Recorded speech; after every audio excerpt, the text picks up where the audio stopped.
Hey guys, I'm sharing my Swiss Army Wenger dive watch today. This is a quartz piece, and they don't make this anymore. This is actually from the mid 2000s. I received this watch as a gift from my mom back in 2005, and kind of was my daily wear for maybe about 10 years or so.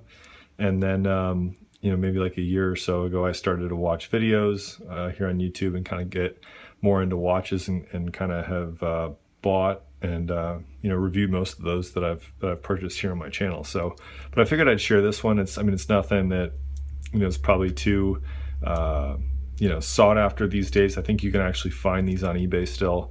There's a model number here on the back. Let's see. It's the 7311X. And I think they're like $20 or something on eBay, but I don't think I'll ever sell this watch just because it was a gift from my mom, and once you get to, I think, to a certain level or a certain number of years of ownership with a piece, especially if it has some sentimental value to it, I think it's going to be really hard to ever get rid of it, especially for $15. I hope I'm never in a position in life where I need $15 that badly. So, but you can see it's got some cool, kind of design cues. I think it definitely looks a lot to me like the Omega Seamaster, kind of how the bracelet's set up with these inserts here between the links. It's got these little kind of claws here on the side of the bezel. Pretty basic. The lume is pretty much non-existent now. I mean, it's been 10 years. It's very faint. And why don't we go ahead and jump to a lume shot real quick. All right, so here's the lume shot on my Swiss Army. You can see that the dots are still a little bit legible at the hour indices, and then the hour and minute marker are fairly faint. So it's a little brighter here in real life, but it's definitely been faded over the last 11 years. So that was the lume. You can see here, this is the Swiss Army logo here at the top, and you can see the bright red of the seconds hand ticking there. The Swiss Army logo used to be the exact same color red, and it's faded that much just in the sunlight. I used to ride a road bike quite a bit, and also mountain bike quite a bit too, and I was out in the sun a lot, and this definitely took on some serious fading because of all that time out in the sun. This link right here got stretched out. I was wearing it mountain biking one time and crashed, and it was, I think I hit a rock or something, and the watch kind of broke my fall.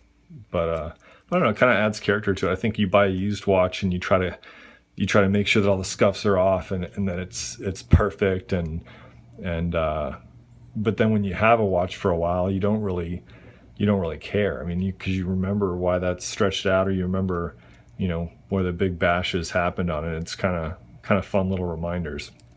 One reason I really like having this watch is because I have a watch box. It fits 10 or 20 watches or something like that. 10 on the top row, 10 on the bottom row. So that's why I normally only see 10 at once.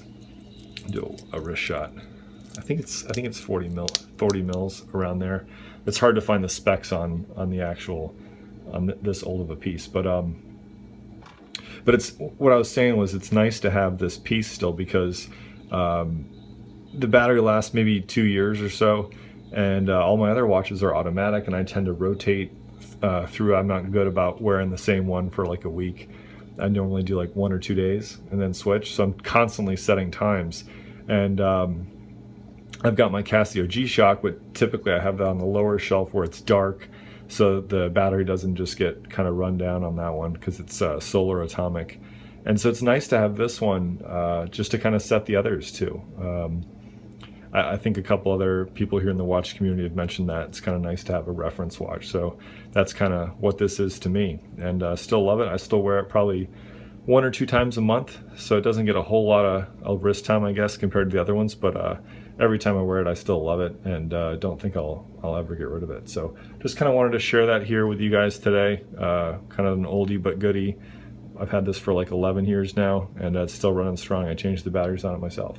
So thanks for watching, guys.